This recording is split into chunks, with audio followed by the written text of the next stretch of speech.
California. We are Vineyard. It would be helpful for Christians to think more from the perspective of Genesis than the perspective of Revelations as it relates to AI. And so there's a lot of dystopian ways, Terminator being the principal one of, oh my gosh, what happens when the machines sort of take over? That's a very Revelations, endgame scenario approach. Well, just think of AI as something that was what he calls like a subcreation, right? And these are things that we created that need to be stewarded. And so let's go back to fill the earth and subdue it. And to what extent can AI be utilized in a way that allows us to subdue? How can we put it towards uses that are constructive and aligned with the things that we want to see in the world?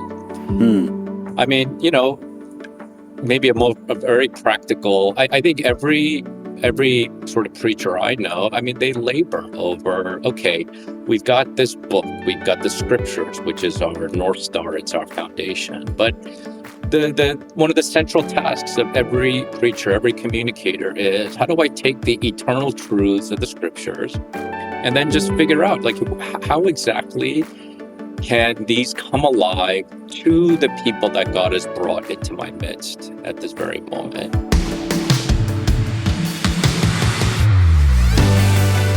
Welcome to the We Are Vineyard podcast, conversations to help us grow with Jesus and each other. In today's episode, Jay will be interviewing John Kim, a member of Vineyard USA's Board of Trustees. Let's listen in.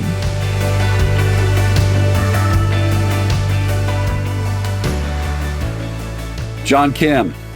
Hello. Thanks for joining me to do this. Really appreciate it. You bet. Absolutely. Well, I'm excited to talk to you. We're following up after some time we spent with Nicole. And of course, each of our team members got to say who they would like to follow up with for us to talk to. And Nicole suggested you. And of course, we've done other conversations with you, so I don't need to do all the introductions. We'll put in the show notes some ways to hear more about you and your story. But I think we can just sort of jump in, because what Nicole is excited about and wanted us to talk about was a little bit about AI. You've been putting some real time and energy and work and investing in AI. And so tell me a little bit about why you are so interested in this conversation, because you could do a lot of things. You've done a lot of things. Why is this like the thing you're putting your attention toward? Yeah, I think maybe this, at the risk of being somewhat hyperbolic, I actually do think generative AI is probably the most consequential technical development since probably the Manhattan Project, the development of nuclear weapons. Wow. The simplest way to put it, actually, AI, Gen AI, which really was thrust onto the world in, I think it was November of 2022, when ChatGPT was released to the public, and people were just amazed at the way they could relate to this chatbot. It really seemed and felt like you were talking to a human being. But in many ways, this is part of my interest in this is the early underpinnings of this technology is, stuff that I was studying a long time ago, back in the 90s, and to see how it's emerged. The way I want to maybe frame this is that AI is just software. And software has been gradually encroaching on and starting to mediate all different areas of our life.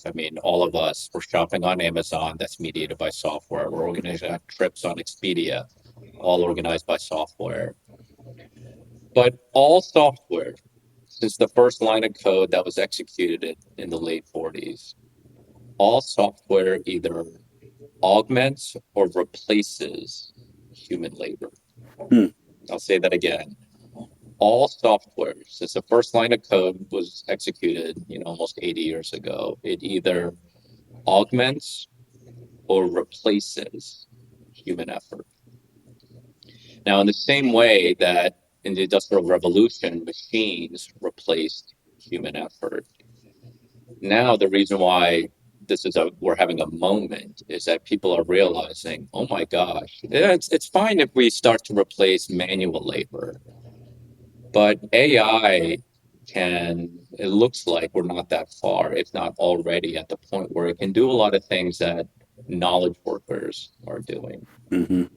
And so what happens when you need to get diagnosed by a physician? Well, it turns out that an AI is better at that. Or when you need legal advice, you'd rather get your advice from an AI instead of a lawyer, or financial advice, or health, or whatever it is, because there's a whole class of jobs that are essentially a human being applying a set of knowledge that you learn in school to an actual problem. Mm. And it turns out that these large language models, these LLMs that everyone's familiar with now, they're better than humans at this. And it's only a matter of time, the exponential way in which this technology is improving, it's only a matter of time before an AI can do a lot of things that you're paying a lot of money these days for humans to do. And so that's why it's got everyone's attention. And at least the early things that I'm seeing in this regard are truly, I mean, it's pretty fascinating. It's pretty amazing. Is it, John, that they're better at doing them, or they're just able to retain and assess more information than most people could? Or is it that their decision-making matrix is a little more developed, or is it they're just faster? Or is it all three? I mean, like... I think you've hit on all the different dimensions. Again, I think the way I would think about it, I think the physician example is the most instructive one.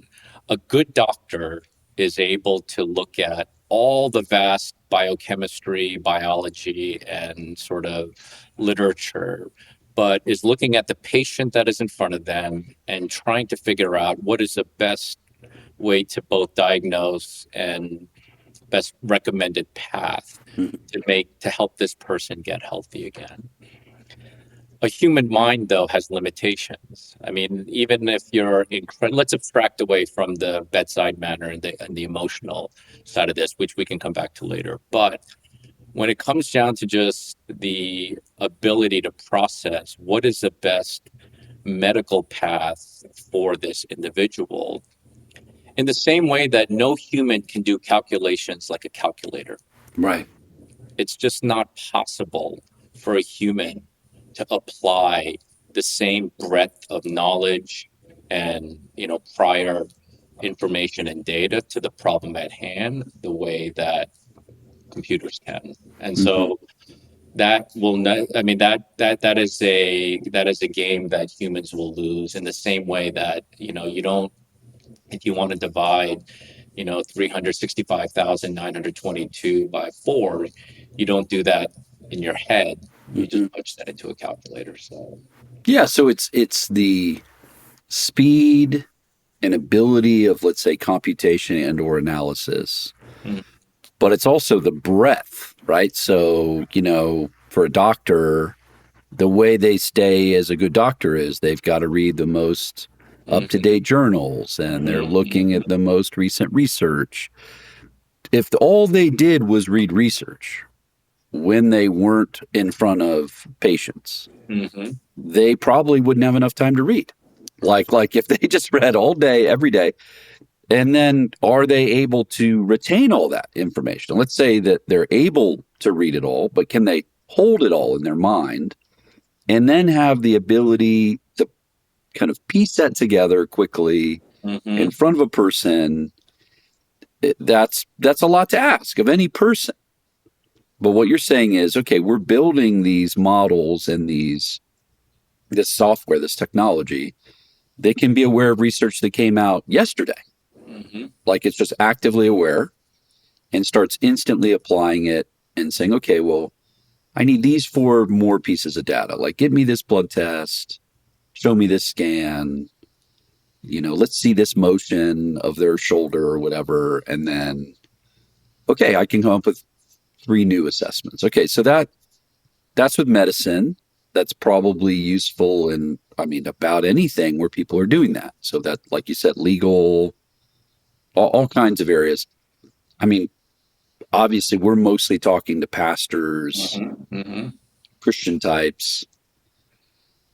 What I think a lot of, specifically, maybe if you're a little bit older, you're thinking Terminator, you're thinking, if you're a pastor of a certain age, like myself, maybe The Matrix. You're thinking War Games, if you're old enough, Matthew Broderick. Shall we play a game? Shall we play a game? Okay, so you can start to see the malevolent turn of these things. This ability to do computation doesn't have a moral conscience. And so, talk a little bit about maybe sort of the cartoon versions of how we understood this versus how it's actually playing itself out.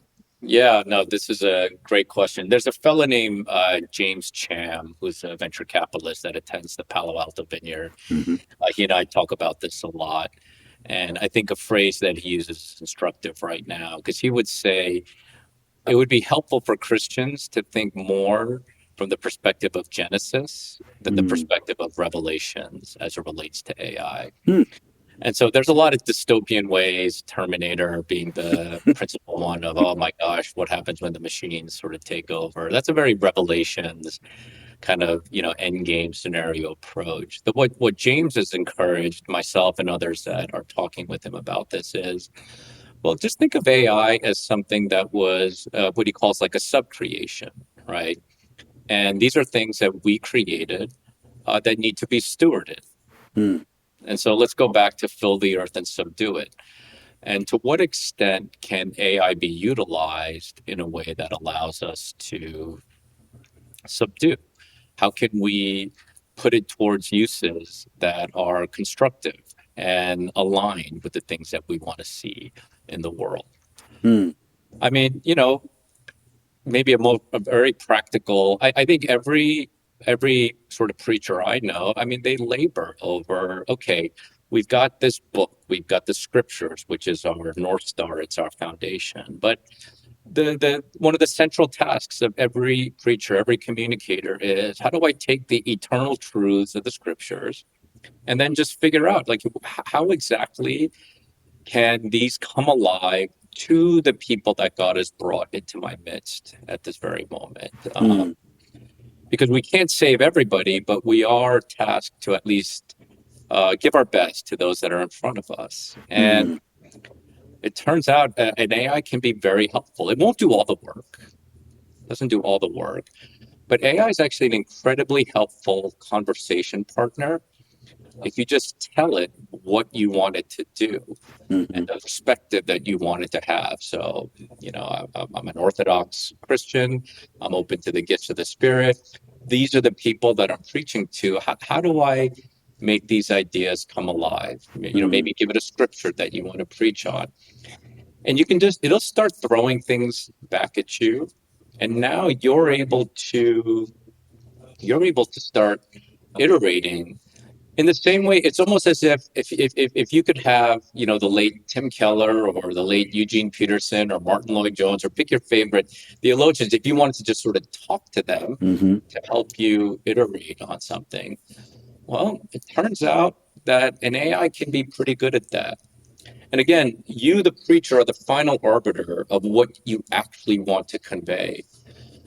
So again, this is where I like the idea of AI being something that serves a broader purpose that a human has determined. And again, this is the idea of, this is something we've created, and we can decide how exactly we want to deploy this for the ends that we consider most important. One of them being, how do I communicate the eternal truth of the scriptures to the audience that is in front of me at this moment in time? That's good. Okay, so I want to dive way into that. But before I dive all the way into that, I want to ask you, if I am listening to you right now and I literally am like, I have no idea what we're talking about. How does anyone even do this? What would be, in your mind, the lowest point of entry? Okay, so I want to go onto my computer right now and I want to try out a few things like this? Like what would you recommend? Like, so I'm just listening. I've heard about AI. Is there like an app? Is there a website? What do I do? What would you do as the lowest point of entry? The lowest point of entry, and I'm going to qualify this in a minute, but let me just answer the question. Okay. The lowest point of entry is probably this program, ChatGPT. Yep. This thing that I referenced that was released in November of 22. It keeps on getting better. They have a free version, again, for if you're just starting with this thing. You could just literally create an account. If you have a Gmail account, you can just use that to sign on to ChatGPT. And then you can literally just think of this as the sum of all your most trusted sources from the past, your friends from today that you are the ones that you would go to if you wanted to talk about whatever it is that you want to talk about. Mm-hmm. Think of it as sort of the sum of all these people that you trust intellectually, spiritually, relationally. And think of it as a conversation partner. I think that's the easiest way to just start to work with this so you can see what these things can do. Now, that'll elicit a whole set of questions of what's going on underneath the hood. It might remind you of an article you read about how are these things trained, where are the underlying biases. But before you get into all that, those are all important questions. But the first thing is just start using this chatbot.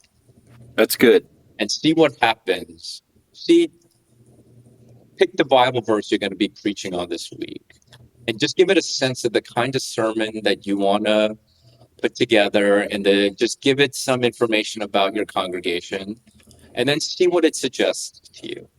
Maybe you won't like it at first, but then the thing about these chatbots, they get better and better as you give it more and more information about who you are and what it is that you're trying to accomplish. Now, again, the one caveat that I do feel like I'd be remiss if I didn't bring up is the chatbots that I've worked with know more about me than certainly any other outside of my wife and my most closest friends.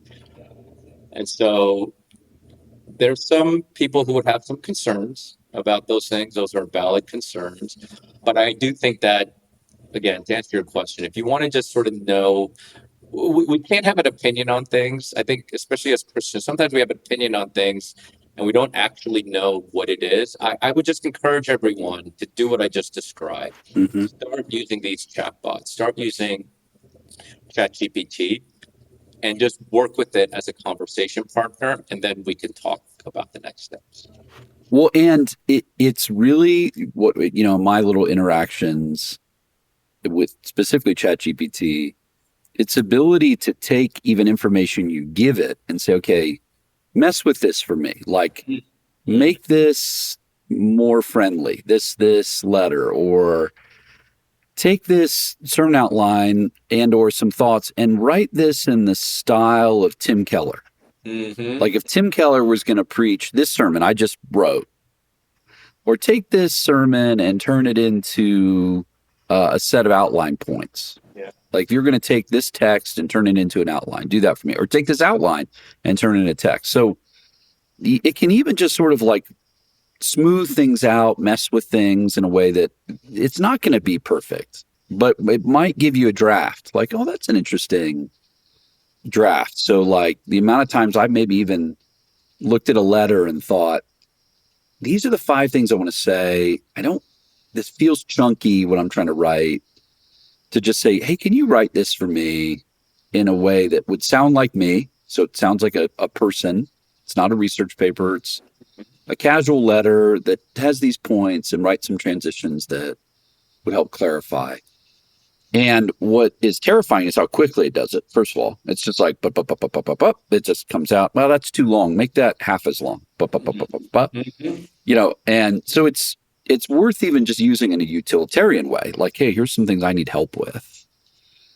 But it's also fun to like be playful with it. Like, okay, I am a person this old and I'm trying to figure out where I should go to college. Mm-hmm. Here's the things I'm interested in. here's my GPA, you can literally just make it start solving problems for you. Like now, will it say what you want? Will it say it the way you would say it? Maybe not. But it is kind of just fun to play with. The one that, I don't know if I've shown you, John, I make movie scripts, like little movie scenes.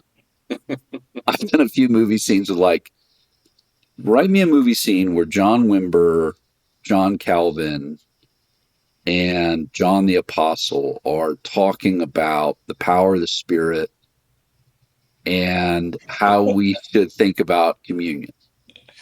That's a good one. Yeah, yeah. Well, and it just goes pop, pop, pop, pop, and it's like a movie. It's like a movie script. Like scene opens. It's raining outside, and these three men are sitting looking over a river or whatever. And it's like, whoa, that was fast. And no, don't do it at a river. Now write this again, but have it happen in the mountains, in the Alps, and blah blah blah. And anyway, and for nothing else, it's entertaining. It's just kind of fun. Absolutely. I mean, one of the things, I think I spoke about this with some folks who are trying to develop AI-related tools to help pastors and churches. And, like what's one of the age-old sort of problems that a lot of churches face, which is like, okay, pastor, lead preacher spends all this time preparing a sermon, and you want that sermon. It's one thing for them to listen to it for 30, 35, 40 minutes on Sunday, but if you really wanted to get in there, you would love for this to be the substance of a Bible study or sort of small group conversation.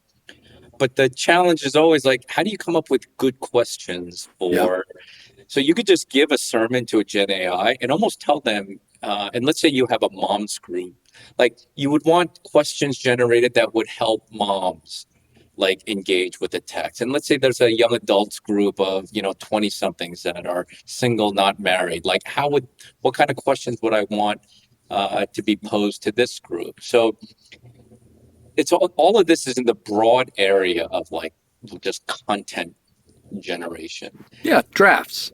Yeah. And we're all in the business of trying to come up with content that is faithful to our has integrity and high fidelity to our core beliefs, but again is contextualized appropriately for the people that are in front of us. And that's where, again, if I were to try to encourage pastors to really be familiar with this, familiar with this technology, it's because in some sense, AI is like a mass personalization tool. Mm-hmm. It has this ability to distill something specifically for a particular person.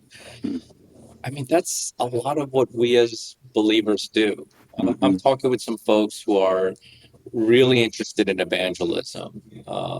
And one of the things that I was talking about with them was just how every good evangelist has they may not be biblical experts, but again, they have a good idea of the deeper and timeless truths of the scriptures. But what they're really good at is figuring out how to present it to the person that is in front of them. Mm-hmm. It's like in the scriptures when it says Jesus looked on the rich young ruler and he loved him.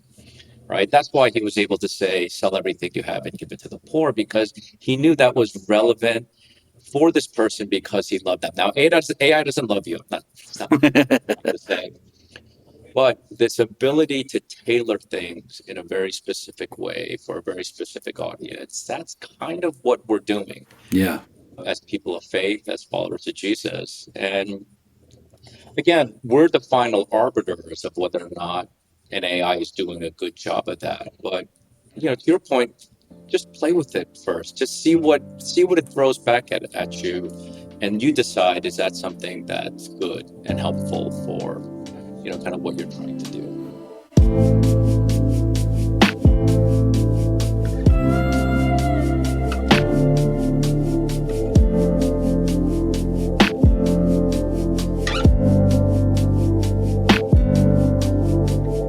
This summer, Vineyard USA is hosting our national conference, Melody and Harmony, in 2 locations, Denver, Colorado on June 16th through 19th, and Cincinnati, Ohio on July 14th through 17th. We hope that by offering 2 locations and dates, everyone, pastors, leaders, volunteers, even those just curious about the Vineyard, that everyone will be able to find a time to join us. The conference will also have specific programming for adults, youth, and kids.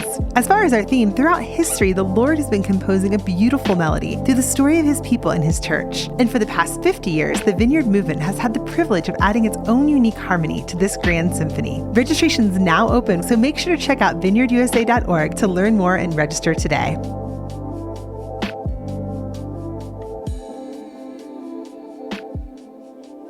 Let's say I've already come into the entry level of the pool. So I've done a little bit with ChatGPT. I've played with this thing. I'm making it make movie scripts. It's like edit a few letters for me. Where does this go? I mean, so if it's like, okay, I guess that's somewhat helpful. That might save me an hour of research or, clean something up for a small group. That's cool. That's helpful. But you're telling me this is like equal to nuclear fusion. So like, or fission. So like, what is this? What else? What am I missing? What else is there developmentally as we even think about maybe the Vineyard as a whole, or specific churches, or the work that we're doing in ministry? What else can you imagine or see? What's some next steps? Yeah, I mean, again, let's just start with, I think if you just spent a couple years just working with this, what you're going to find is the more you work with something and get familiar with its capabilities, I am very confident that what AI is going to be several years from now is very different from what it is right now. And this is your best chance, again, to utilize this tool. The more you understand it, the more you are familiar with it, the more likely it's going to be helpful to you going forward. Again, at a baseline, this is going to be a tool. Think of it as like your best hire.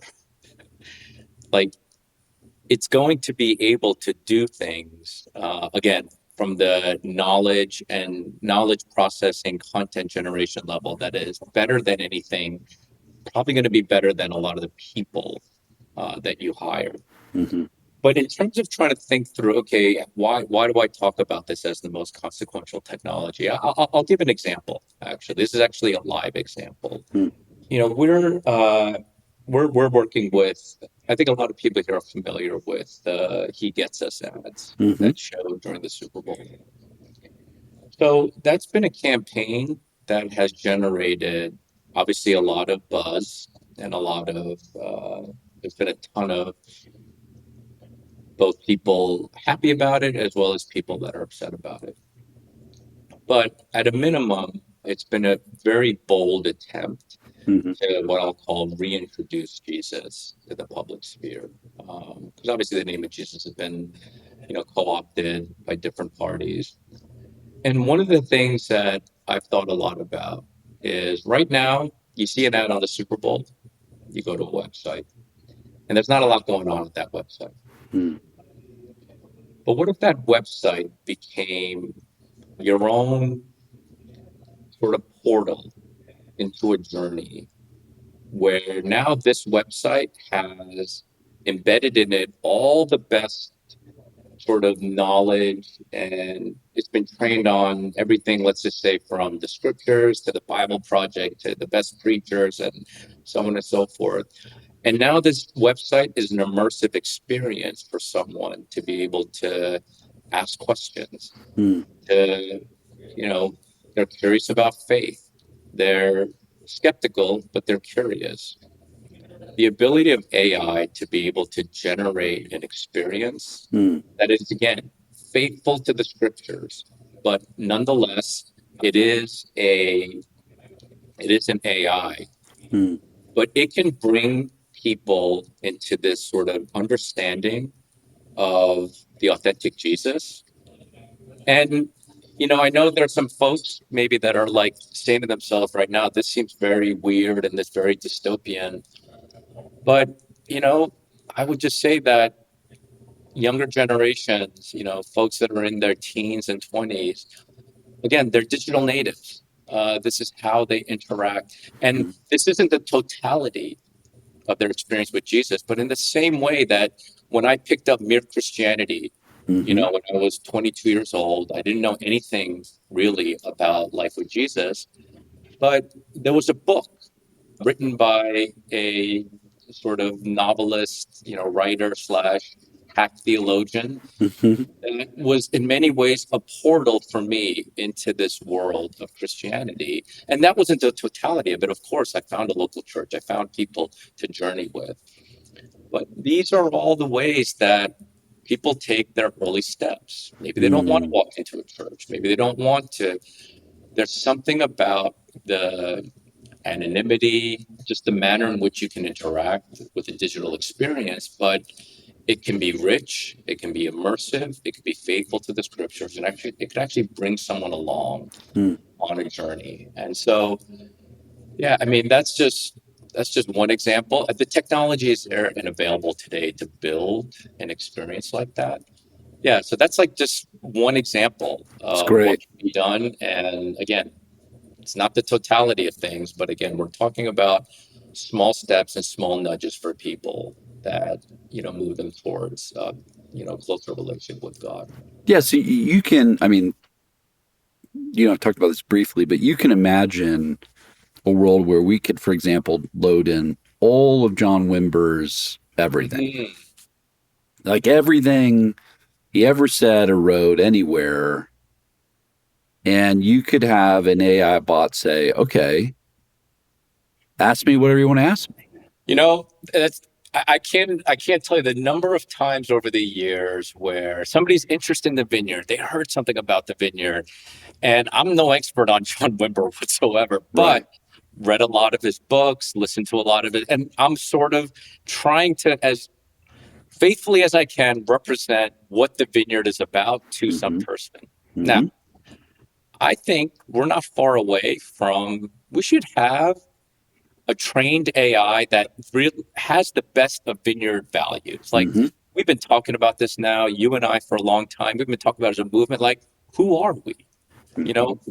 What unique charisms has God given us that we are called to carry forth in the broader landscape of Christendom? And you know what? Again, all of this is, of course, supposed to be embodied in humans in the way that we walk out and engage with the world. However, again, if somebody's interested in the Vineyard, there should be a way for them to just ask some questions. Yeah. If that AI is properly trained, it will give a good set of answers to a lot of the questions, the initial primary questions that somebody who's skeptical but curious, somebody who maybe runs a church and is thinking about affiliating and would be interested in finding a tribe that they feel like they have some simpatico with. So, yeah, I think this is like a near-term application of having a Gen AI trained on who are we as a Vineyard. And if we do that well, you know what? It can do the work of a lot of people. Yes. Well, and it can give you some basic assessment analysis. So it might even say, you ask this question, there's 2 or 3 things that we've said over time, and here's how that seems to be changing over time. Or here's what it was, here's what it is. I'm not really able to resolve that problem, but here's sort of what I can access, and maybe even cite things like, based on these 4 different things, here's what I would want to say. So, yeah, I find that fascinating. I've had various friends with AI take like a super complicated set of problems, within like a church. Like, okay, we've had these 25 emails, we've had these 10 articles, we've had this background. I want you to look at all this and just tell me, what do you think happened here? AI, tell me what happened. Give me a summary of what happened. What do you think this group could have done better? What do you think what, as far as you can tell, what changed from this point to this point? And again, the AI can't tell you definitively, but can say, hey, with the information you've given me, here's 3 things I've noticed, or here's something that you might want to look at, or, my assessment as the AI is these 2 things. And basically what you're getting is a research assistant, at least. You're getting someone who goes, could you go read all this and just tell me, what are some ways to understand this? Well, it's able to do that almost instantly in a way that a research assistant's like, well, give me 2 weeks and I'll read 10 pages and this and 100 pages of that. And so it's really interesting technology, at least in the research and sort of basic analysis and summarizing tools for almost, because if we're preachers, we're Bible people, we're leaders, there's a lot of information. Yeah. I find that some of the most impressive preachers and frankly, just Christian leaders I know, it's often they've just read more than most people. They've spent more time reading stuff. So they've read all the church fathers and they've read some of the contemporary theological thinking about a topic. And they're able to hold all that and sort of form an opinion. Yes. And most people just don't have 100 hours. Yeah. And if they do have 100 hours, they're not able to retain it. I guess I read that, but I don't remember that one detail, or I missed that nuance. And not that this will be perfect, but it'll at least do maybe a first pass, the way a research assistant would. So yeah, I think it's an interesting way forward, especially in that sort of dialogue way. We've started to use some of this with even our what has been our Connect cards. And so we built effectively a decision tree with different kinds of things that you text in, and they'll say, great, what kinds of things are you interested in? And if you say anything with prayer, that hits a certain list for us. If you say anything with I'm new, that hits another list. And then our team has it split out into all these different things. And our retention is going way up. Our ability to keep an eye on who's who. And then we have eyes on all that stuff. Our whole team has ways to look at it. And then this little decision tree, which is not developed AI, but at least it's something we can use. It's tech. It's helping us get our hands on people. Yeah. Again, once you start playing with this is why I think, to your earlier point, just start. Just get engaged with some of this stuff, because what you're going to find is, again, every church has a unique set of problems. They all fit within the broader question of the evangelism, and then how do we get people to engage, and then how do we serve moms, how do we serve youth, and these are all problems that, again, they don't have definitive solutions, but we're tasked to do our best with each of these things. Yes. And again, AI just can become an incredibly useful tool. Yeah. That allows us to, just be a little better than we are right now. Yep. At this thing. I love all the examples you highlighted there. That's good. Yeah. Well, and there's some probably listening old enough to remember the internet forming, and there's not a ton probably listening, but there's some. And how scary it felt. Where is this information going? Can I put my credit card number into this computer? Where will it go? Who's going to manage that? And, if anyone was a little like me, I pay attention to my credit card statement, but boy, I was really paying attention. Should I even log into my bank? I don't know. If I just don't make a login, maybe it will make it so nobody can get in there. And, all these little things, now people are like, oh yeah, of course. That's obvious. You just do that. And so it's normal to have some trepidation. It's normal to feel a little uncomfortable, but like most things, you start to play with it. You realize some of the pitfalls.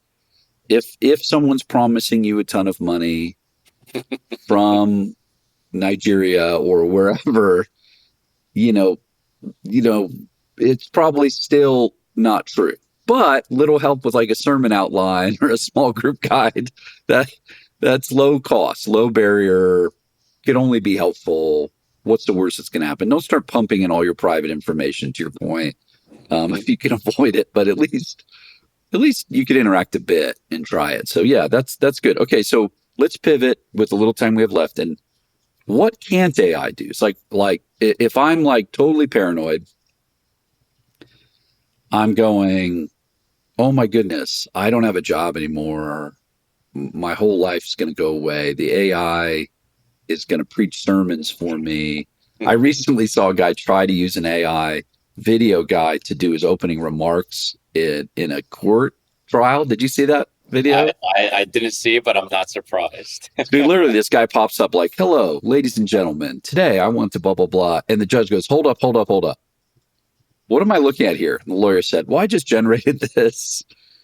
And the judge goes, no, we're not doing this. You're going to have to make your remarks, sir. Anyway, so you can imagine, I have an AI lawyer, I have an AI doctor, I have, an AI bot that does my financial analysis and does my investments for me. AI pastor preaches a sermon, maybe even does some pastoral help for somebody. Like, what can't this do? What do we still have any utility as like people in ministry, pastors? What would you want to say? I think part of the reason why this conversation is so interesting is that AI forces two very essential questions. The first is, what is real? Like, one of the first things that AI did was there were all these deep fakes, right? And so in a world where facts and reality is up for grabs, what is real? But the second question, this is part of the reason why AI has been a really fun technology to talk about with non-believers, is that for people far from faith in the church, is that it actually forced us to ask the question, what does it mean to be human? In other words, if AI can do something far better than a human, well, AI can do a lot of things way better than humans. And we talked about some of that, like as it relates to how to apply a set of knowledge and principles. So all the stuff that came out from credentialing for doctors, lawyers, accountants, I think an AI is going to do that better.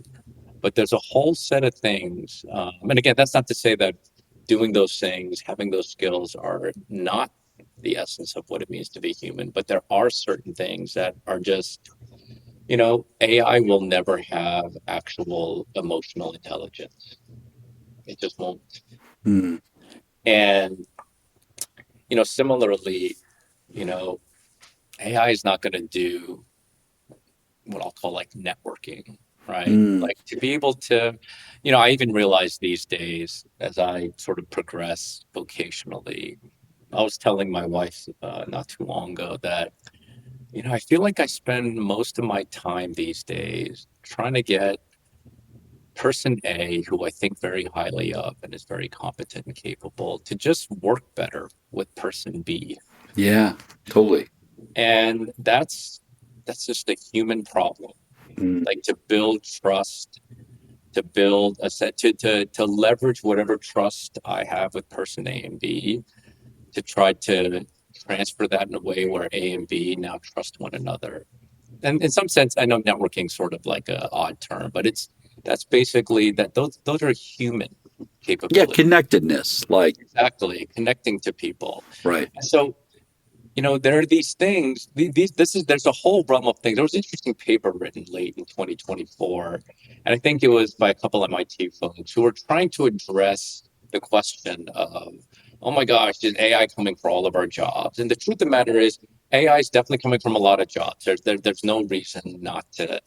We got to live in reality. However, increasingly the jobs that are most valuable, and this is sort of a nod to the pastors who are probably listening here, there's a whole set of capabilities as it relates to connecting people, as it relates to emotional intelligence. These are things that the church should probably be pretty good at. And it turns out these are the more valuable, these are the skill sets that are already becoming more and more valued in our economy. And so there are certain things that will be accelerated, but of course, as it relates to how AI is going to not just augment, but candidly replace some human tasks. But there's going to be a whole realm of things. And maybe these are the things that actually make us more human, that will actually be elevated in significance in a world that AI encroaches on more and more of our day-to-day lives. And so, again, I'm naturally optimistic about things. And I think we could do a whole nother podcast episode another time of all the pitfalls of AI and what are the appropriate ways to set up guardrails. But honestly, those are all just things that candidly we've already should be talking about. They should already be part of our lexicon and our practices, because technology has been encroaching on our lives for a long time. But it turns out that what humans most desire, that authentic human connection, again, AI will be pretty good at faking it, but I actually think that in the long run, humans are able to tell the difference between what is real and what's not real. And again, those are just things that only you can get from another person. That's good. That's really good. And I mean, I can hear the skeptic or the person pushing back saying, well, no, but in the same way AI's learned how to read a scan, it's going to start learning how to read human interactions. And it knows when to raise its eyebrow or how to pay attention to the corner of your mouth and how that little twitch means this, or the fact that you straightened up your shoulders could be an indicator of that. And the more that it learns about you, the more it learns your tendencies. Like in a marriage, I'm less stupid than I was when we got married. I'm able to pick up cues a little more effectively with my wife and vice versa. So yeah, I hear you, but I can also hear the little like, but wait a minute. And then when we start building robots that can mimic these things with this technology, now we are in Terminator zone. we got to Skynet, here we go. But you're right. I mean, to this point, obviously humans bring an element, our ability to be connected, to connect, to care, to be heartfelt, to build relationship. It's important. I would love to train a robot on the 5-step prayer model that we have here. I just think that, at least in the near term, I'm not too worried about that being able to do. That's true. That's good. That's really good. The prompts that we have. That's really good. That's really good. Okay, so you're a vineyard pastor. You love the vineyard. I think we've said a lot of things, but just in summary, so if you were to say, okay, vineyard leader, vineyard tender, vineyard pastor, here's what I'm asking you to take a step toward. Here's what I'm asking you to consider with what I know, with what I know is coming. Come on, I'm pleading with you. Take a look, take a chance. Just tell us what you want us to hear, John. Yeah. Again, just let's. I think it starts with this part is just this is true regardless of what we're specifically talking about. But I think I would put familiarity and facility with AI as something that has to happen at the highest levels of leadership. It's like anything. It's one thing to say, oh, that's what this group over here does. But if it's really something that matters, and I think this is the kind of thing that the entire organization it just needs to filter throughout the organization. It's kind of like evangelism in a way, right? You want the whole, or you want that to seep throughout the whole organization. So I think lead pastors, senior leaders of an organization, I think it's really incumbent upon them to just start getting familiar with these tools. Again, it's not the steepest curve. In many ways, there's a huge market incentive to make these tools as accessible as possible. And I'm pretty sure that the vast majority, if not everyone, who at least just starts to use these tools are going to find them very, very useful. The next step, though, is going to be there has to be some probing, some thoughtful probing about what it is that we're dealing with. And I think as leaders, what you're going to find is it's going to force you to really hone in on what is it that we're here to do. And again, that's good for the organization as well. And so just take the first step is just familiarity, is just seeing how this technology is useful and how it can just make you and the organization better at the things that you're trying to accomplish. But then very quickly, you're going to be entering into this conversation about how do we steward this technology well? And those are not settled questions by any stretch, and they're perspectives that will vary based on, maybe what life stage or how old you are, what life stage you're at, what part of the world that you're from. But those are conversations that I think we as Christians should be having. I think it's actually very, very important for us to not look at AI as something that, it's got this scary sort of Terminator style vibe to it. But no, this is, again, something that is here. It's not, the genie's not going back into the bottle. This thing is out there. Yeah. And to me, I think our choice is we either try to figure out how we can utilize this. How can we can even steward its development in a way that is consistent with making God primary. And, there'll be some challenges how to do that along the way, but we really can't do that unless we're in it, unless we're in the game. So like anything, being a Luddite or trying to avoid this, I don't think is candidly an option. Yeah. Well, and I appreciate your language or your friend's language of Genesis versus Revelation. What does it mean that this is generative? What does this mean that this is useful and doing what God wants to see happen in the world? And so that's a really helpful frame. I remember early on, I got a Palm Pilot all the way back in, one of the first Palm Pilots. And yes, before BlackBerry and iPhones. That's right. And cell phones were like slowly appearing on the market. I had a pager prior to that. And I remember talking to a pastor and them saying, I will never have a phone in my pocket. That's insane. Okay. That's how old I am, right? Like I can remember those appearing, and a pastor literally looked at me and saying, I will never do that. Because they were like, I just won't be interrupted like that. Now, I'm willing to bet they've changed their opinion. I can also remember someone saying, why would you have a website? Yeah. Like, you have a phone. Yeah. You could have a good voicemail that says when the service times are.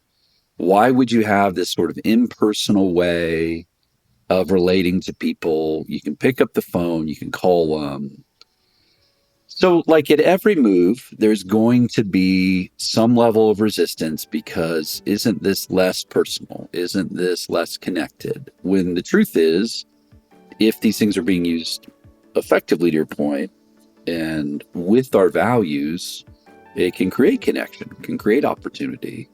But it just requires getting over a little hurdle. So if you're a little older, you're freaked out by this stuff, bring some of the youngest people together, and say, talk to me like I'm 5. Like just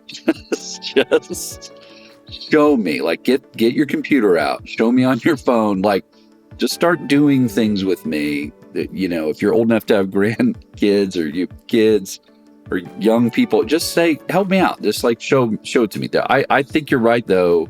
This isn't going away.